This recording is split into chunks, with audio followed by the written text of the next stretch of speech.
கொடுமைகளும் எல்லை மீறி அரங்கேறிச் செல்கிறதே. பேருவகை காத்திடவே பெரும் முனிவரெல்லாம் ஒன்று கூடி சிவனிடத்தே வேண்டி நின்றே. உமா மகேஸ்வரன் உயிரினம் காக்க மனம் கனிந்தாரே.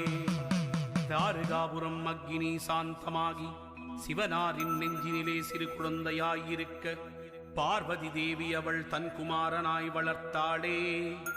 தேவர்களின் துயர் தீர்க்க அக்னி குஞ்சுக்கு ஈசனவள் ஆணையிட அதனால் விஸ்வரூபம் எடுத்தவரே பைரவரே. வாருலகும் பூவுலகும் வாட்டத்தை விட்டொழிக்க வடிவெடுத்து வெகுண்டு எழுந்தவரே பைரவரே.